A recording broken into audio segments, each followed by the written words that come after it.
nearly came crashing back down to earth as they lost to Shrewsbury. But what about the chasing pack? Did they make up any ground? We'll take a little look next.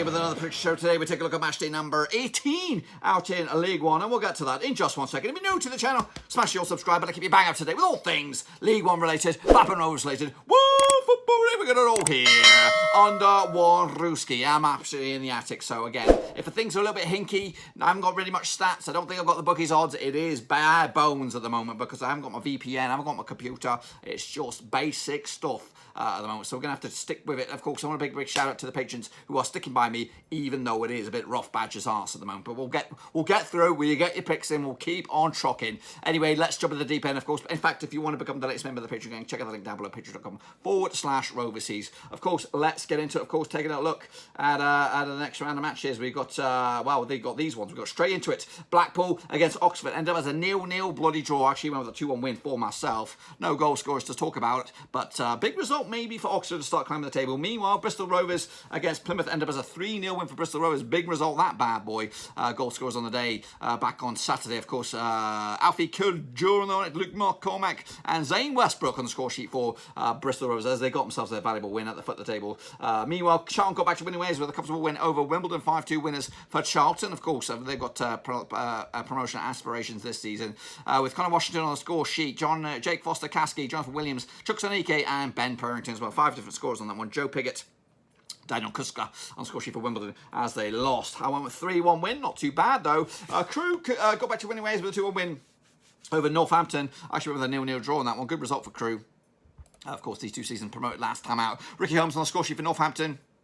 Owen Dale and Ryan Whittle on score sheet for Crewe. Joe Martin got himself sent off on the day. 0-0 for me. Doncaster Rovers got back to winning. Also, impressive there. 2-1 win over Gillingham, who were in form heading into this. Actually went with a 2-1 win, not too bad. Reece James, not that Reece James, but that Reece James. Brad Halliday on the score sheet with Carl Dempsey on the score sheet for Gillingham, giving them a consolation goal. But ultimately, not good enough. Not good enough either was Hull City. Actually went 3-0 win on it, but they lost at home to Shrewsbury. Surprise, surprise. Charlie Daniels on the score sheet for Shrewsbury as they pulled off the biggest shock of the weekend out in the third tier in England. Next up, though, Ipswich Town. They had a tough one as well. 2-0 loss to Pompey. Actually went with a 1-1 draw in this one. So yeah, Lambert's boys struggling. Ryan Williams with a couple of goals there for Portsmouth as they also make a push for the top two. Meanwhile, what else do we have? Lincoln City 4-0 loss to Sunderland. Of course, Lee Johnson getting off and running, of course, for Sunderland. Grant Ledbetter, Charlie White with a couple of goals there. Jack Diamond on the score sheet as well. Lincoln City taking the top of their Sunderland, getting back into the thick of things. And if they can continue just like that, they could be playoff contenders once again. Meanwhile, went with a 2-2. Got the round goals on that one. Milton Keynes, though, 1-1 draw in the end over Burton Albion. Goal scorers on that day. I'll tell you what, who it was. It was, we have Colin Daniel on the score sheet for Burton. Scott Fraser from penalty spot for MK Dons. Actually, around the 0-0. Not too bad. Peterborough, though, smashed, dashed back to reality with a 4-1 win over Rochdale. Johnson, Clark Harris there with a hat-trick. Nathan Thompson as well. Stephen Humphries getting the 1-0 goal for Rochdale. Actually, went with a 3-0. Not too bad as well. Swindon Town, they did lose to Fleetwood, of course. Back to winning ways for Fleetwood. They needed a result there, of course, on the raid day. Paddy Madden on the score sheet in the 29th minute, giving them the win. I went with the 2-1. And the game of the week, realistically, Wigan against Accrington, standing 7-goal thriller. Wigan finally getting a decent result under the belt. Goals, Tom James, Dan Gardner, Will Keane, Mark Hughes, own goal, Joe Pritchard, Michael Nottingham and Cameron Burgess giving Accrington Stanley some goals, but ultimately not great. 5 for me, not brilliant, but it'll do. This is the table as it stands. Hull City 2 points clear of Lincoln City. Portsmouth, Peterborough, Charlton and Ipswich pick up your top 6. As of right now, Burton, Wigan, Shrewsbury and Swindon going down as it stands. But of course, let's get into the prediction league and take a look at how you all got on. 0 to 4 in the straight face gang, 5 plus, or 5 to 9 in the straight face gang, 10 plus you're in the top bins. Let's take a look at it. We got Anna Rana did okay. Joe Greenland did bits. Yannick Buster not too shabby. Jonathan Sandham, he did okay. Charlie or Chris Heen, he did poop. Oliver Army, he did alright. side. STFC, Janko did bits. Shepherd also had a nightmare. Nathan Eva also had a nightmare as well. Lambie did okay. Gaming Charlie, absolute shocker. I'm giving you a clap just for giggles. Tom Eggleton, he also did very, very well. Olaji Ojo also did very, very well. Well done indeed. Finn and Luke did poop. Vincent Hong, not too shabby. Okay, did okay. Omascaville had a shocker. Alcha also had a nightmare as well. Yakib Yard did bits. Russell Frost also did very, very well. And Joachim Jakobsen also did very, very well out in League One. How well? Well, this is how well they did out of the leaderboard, of course, for this week and this week alone. Oh, Gaming Charlie, shut your bloody eyes, son. As for Yannick Bustler and Joachim Jakobsen, also did very, very well. Look at them top bins right there. Kamnashi Lambie also in the top 5, as well as Russell Frost and STFC Janko. That's for this week and this week alone. That's week 17. What about the overall leaderboard? Well, take a little bow at this guy. Bow down to your king. It is Russell Frost with a 45% success rate. Joachim Jakobsen is also doing very, very well with a 44% success rate. Omar Esquivel is not too far away either, as the top 3 are patrons. And again, if you are the latest member of the Patreon gang, check out the link down below, patreon.com/Roverseas. So let's get into it. Of course, the next round of matches kicking all off on the 15th of December. Of course, chance for teams to close in on the promotion spots and also get away from the relegation spots. So let's take a look at it. Gillingham taking on Accrington Stanley. Again, no odds, no really extended stats because I'm at bare bones, and hopefully by the next time you see me, we'll have a bit of more improved setup here. But anyway, of course, the last 6 between 2 sides, 3 wins for Gillingham, 1 win for Accrington, and 2 bloody draws. Of course, last time Accrington was a 1-win for Gillingham. However, last time picture in Gillingham was back in January 2019. It was a 0-0 draw. Of course, nothing to report there. Gillingham have actually kept a clean sheet in the last 4 matches against Accrington in all competitions, and they'll fancy the chances to continue this time around. There's actually back-to-back defeats for Gillingham, losing to Cambridge United in the Papa John's Trophy, whereas Accrington's just 1 defeat the past 5 for them. In fact, 1 defeat the past 6. And that was against Wigan just the other day. Of course, Accrington coming to this looking good in the moment at the table, sitting 10th at the table, but a win for them. They could actually go as high as 6th. That's playoff talk, boys. That's playoff talk. Meanwhile, Gillingham back to reality, of course, with that defeat, but a win for them. They could also go from 12th all the way up as high as 9th, of course, leapfrogging Accrington Stanley in the bloody process. What do we think on this one? Well, I've actually gone with a 2-1 win for Gillingham on this one to get back to winning ways, of course. Who's going to be the bigger team at the end of the season out of these two sides? Who's I think will get closer to those illustrious playoff spots? But anyway, next up, of course, Blackpool taking on Hull City, of course, the leaders as it stands. Let's take a closer look at that one then, shall we? Of course, all taking place on, I think they all taking place on Tuesday the 15th of December. Anyway, the last 6 between 2 sides, 3 wins for Blackpool, nothing for Hull, and 3 draws, including a draw last time out, which was at Bloomfield Road back in 2013 on New Year's Day. It was a 0-0 draw. Heading into this, Blackpool actually kept a clean sheet in the last 4 matches in the Championship, and where also Blackpool actually undefeated in the last 7 against Hull in all competitions. They come into this, just 1 defeat the past 5 for them. That was against Fleetwood in the Papa John's Trophy. On the flip side, Hull's coming to this, 1 defeat the past 4 for them. That was, of course, Shrewsbury just the other day. Quick look at the situation out in the league. Hull lead the charge at the moment, 2 points clear of Lincoln City. So a defeat for them and a win for Lincoln could see them lose their top of the table status. Meanwhile, Blackpool come to this on the charge. They're into 13th spot. And with a win for them, they could actually go as high as 9th in the table. I've gone with a 2-2 draw on this one. Again, not the best win for, not the best result for Hull, and also not the best win for Blackpool, but they'll keen get a point in the bag and they'll move on. Next up, though, we have Crewe, Alexandra taking on Plymouth. They played each other in the past 6. These 2 wins for Crewe, 4 for Plymouth, and no draws. Of course, last time out was at Plymouth. There was a 2-1 win for Plymouth back in February 2020. Last time they played each other at Crewe was a 3-0 win for Plymouth. Of course, back in August 2019. Colin McFadden on score sheet with a couple of goals there. Joel Grant as well. Heading into this, Plymouth actually lost their last 5 in League One, and also, however, they've also won the last 4 against Crewe in all competitions. They come into this though, Plymouth just 1 win and 6 for them. That was against Lincoln City in the FA Cup. On the flip side, Crewe coming to this, were undefeated the past 4. That was against Hull in the Papa John's Trophy at penalties as well. Crewe coming to this in 11th spot, and a win for them. They could actually go as high as 9th in the table. Plymouth coming to this on a bit of a wane at the moment, but a win for them. They could go from 16th all the way up to 14th of the table. Not a big swing there, but I've got to go with a 1-0 win for Crewe at home. Get back, continue their climb up the table. Sneaky does it. Sneakily does it. Next up, though, we have, what do we have? We have Lincoln City taking on Shrewsbury bloody Town. Let's take a closer look at this one then, shall we? Of course, last 6 C's. What do we have? 2 wins for Lincoln, 2 wins for Shrewsbury, and 2 bloody draws. And of course, they did play each other earlier in the season.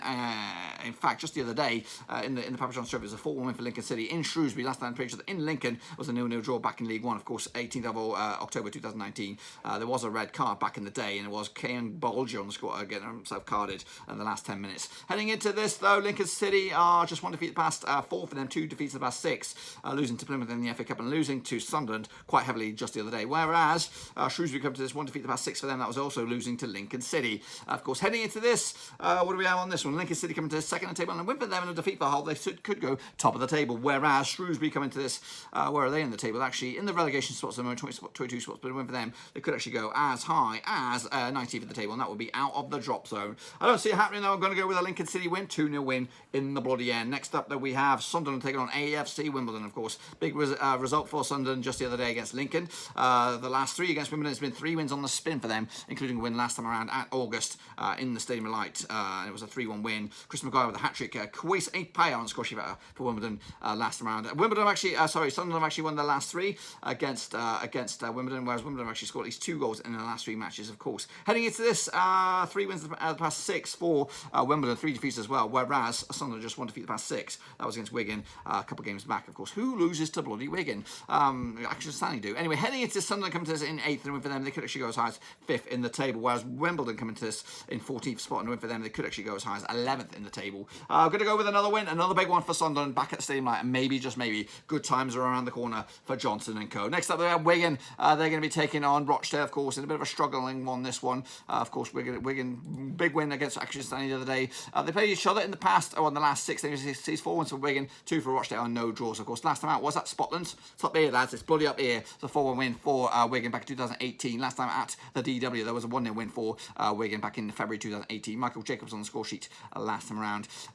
Heading into this, Wigan actually back-to-back wins for them, beating Sunderland and beating Accrington Stanley. Can they finally get their season on track as they enter the festive period? We will have to wait and see. Of course, Rochdale coming to this 1 win in the past 6 for them. That was against Plymouth a couple of games back. Wigan are on the climb, actually not on the bottom anymore, but a win for them. They could actually go from 23rd all the way up to 19th in the table, whereas Rochdale do come into this just above the drop zones. In fact, a win for Wigan could actually see them leapfrog Rochdale in the process, but a win for Rochdale, they could go from 20th all the way up to 15th in the table. I don't see it happening though. I think it's going to be Wigan, 3 wins on the spin, and maybe, just maybe, we can believe that they can climb the table. Next up we have Doncaster taking on Swindon Town, of course. Let's take a closer look at this one then, shall we?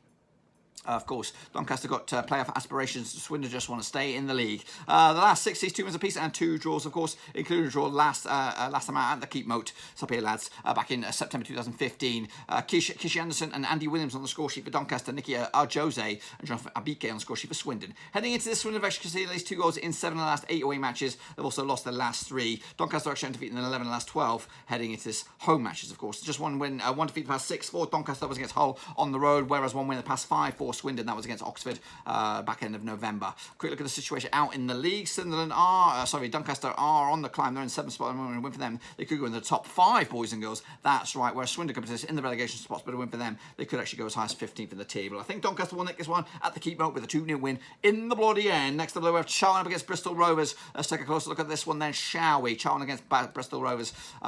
Here we bloody go. Of course, last 6 seasons, 4 months of Charlton, nothing but Bristol Rovers, and 2 draws, including a draw last time out, which was in Bristol back in March 2019. Last time at the Valley, it was a 3-1 win for Charlton back in November 2018. Jamie Ward on score sheet, Joe Adibo and Callum Grant as well, with Joe Martin get a consolation goal there for Bristol Rovers. Charlton have actually won the last 3 home matches against Bristol Rovers in all competitions, and they come into this 2 wins in the past 6, beating Ipswich and, of course, beating Wimbledon just the other day. Whereas Bristol Rovers, 4 wins in the past 5 for them, probably the form team in the division at the moment. Of course, Charlton are actually dreaming of the top 2. They're in 5th at the moment, and win for them, they can actually go into the top 2. Bristol Rovers are actually on the climb, and they're up to 15th now in the table, and then win for them, they could actually go 1 spot above into 14th spot. But I think Charlton will nick this one with a 3-1 win, a repeat of last time out at the Valley in the end for Charlton. Next up we have Ipswich up against Burton. Of course, Ipswich free falling, they're down 6th at the moment, and they need another positive result. Taking on Burton, of course, who are struggling themselves. They played each other in the last 6, 5 wins for Ipswich, 1 draw, nothing for Burton. Last time out at Portsmouth Rovers back in February 2020, it was a 4-1 win for Ipswich. Alan Judge on score sheet with a couple of goals there. Caden Jackson as well with a couple of goals as well. Jamie Murphy on score sheet for Burton. Burton have actually drawn in 5 of the last 6 matches in the Championship, whereas Ipswich have actually failed to score in the last 3 home matches. They come into this just 1 win in the past 5 for them. That was against Plymouth on the road, whereas Burton come into this unbeaten in 4, picking up a win and 3 draws as well. Burton need the points. They are on the bottom of the table at the moment, but a win for them, they could actually go as high as 90th for the table. Ipswich are 6th in the table, and a win for them, they could actually go as high as 3rd in the table. Indeed, I've gone with Ipswich with the win, and again, that could move them a little bit closer to the top 2. Into Milton Keynes Dons taking on Peterborough. Let's take a close look at this one then, shall we? They've played each other in the last 6. Sees 4 for Milton Keynes Dons, 2 for Peterborough, and no draws. Of course, last time out was at the Stadium MK. It was a 4-0 win for Peterborough back in August 2019. Marcus Madsen on score sheet. Ivan Toney as well. Mohamed Issei as well with a couple of goals. Peterborough actually lost their last 3 away matches heading into this. Also conceded at least 2 goals in the last 3. They come into this winning back-to-back wins though against Papa John's Trophy, against West Ham's United Academy, and of course Rochdale the other day. 7 goals in 2 games for them. Whereas on the flip side, MK Dons just 1 defeat the past 6 for them. That that was against Accrington Stanley, of course, in the league. MK Dons in 17th spot at the moment, but for them, they could actually go as high as 14th in the league. Of course, Peterborough into 4th at the moment. They've got the dreams of top 2 and a win for them. Mathematically, they could go top of the table, lads. I've gone with a 2-1 win for Peterborough, and again, they could go top of the league with that, and if everything else goes their way. Next up, though, we have Oxford United taking on Northampton Town. Oxford still climbing the table, still got a bit of work to do if they're going to get themselves into the playoffs where they were last time out, of course. Let's take a closer look at these two then. The last 6 seasons are 2 draws for them, 4 wins for Northampton Town, including a win last time out at the Kazam, which was back in 2018 in the Papa John's Trophy. It was a 2-1 win for Northampton. Last time out in the league, also at the Kazam, was a 2-1 win for Northampton as well, back in 2017 on the 11th of the 11th. Ash Taylor, Chris Long on the score sheet for Northampton, West Thomas on score sheet for Oxford. Heading into Oxford have actually drawn the last 3 in League 1, whereas Northampton have actually won the last 4 away matches as well. They're coming to this just 2 defeats the past 6 for them, actually just 1 win and 3 for Northampton in all competitions, whereas Oxford just 1 defeat the past 6 for them. That was against Swindon in the league. They are drawing 4 of the past 6, though. That is not the stat that you want to see. Of course, Oxford climbing the table, but doing for them in 19th. It could see them go as high as 15th in the table. Northampton, though, are in just 1 spot better off. They're actually in 18th spot, and win for them. They could also go as high as 14th in the table. I've gone with a 2-0 win for Oxford at the Kazam and get themselves back to winning ways. And wrap it up. It's a tasty one here. Is Portsmouth up against Fleetwood. Portsmouth coming to sit in 3rd. Fleetwood are in 9th, but they both have dreams of playoffs, if not better, heading into this. Of course, down at Fratton Park. Yes, indeed. The last 6 between 2 sides, 4 wins for Portsmouth, 1 win for Fleetwood, and 1 draw. And that last draw was back in at Fratton Park last time around in March. It was a 2-2 draw. Barry McKay on the score sheet with Harry Suter as well for Fleetwood, with Sean Raggett and Harry Suter with a big fat OG as well, giving Portsmouth a share of the spoils. Of course, heading into this, Portsmouth looking good. Just 1 defeat the past 6, winning 3 on the spin. Back-to-back wins for Fleetwood, beating Blackpool and the Papa Johns, and also beating Swindon the other day. So yeah, 2 teams winning recently, but again, Portsmouth are the team to stop at the moment. They sit 3rd in the table, and a win for them. They could also go top of the pops, whereas Fleetwood coming to this in 9th, and a win for them. They could actually go into the top 6. It's going to be tight. A lot of goals in it. I've gone with a 5-goal thriller going in favour of Portsmouth at Fratton Park. And if I'm right, this is bloody well I hope I am. The table will look like this. Fleetwood Town will be, well, they don't really care about Fleetwood. The whole city will be leading the charge on goal difference over Lincoln City, with Portsmouth putting Peterborough not too far away either. Charlton and Ipswich breathing down the necks, with Doncaster, Sunderland, Fleetwood, and Accrington Stanley also competing in the top 10. Burton, Shrewsbury, Swindon, and Rochdale going down. Wigan are on the climb. That's my pick, of course, for this weekend. Be sure to give this video some loving, and of course, be sure to bang the subscribe as well if you're new to the channel. Of course, check out the links down below: Twitter, Twitch, Facebook, and of course, Patreon. If you want to become the latest member of the Patreon gang, that's the best place to do it. Until then, though, be sure to give the video some loving. I'll see you all very soon, because we gotta keep on grinding, and I'll see you all on the other side.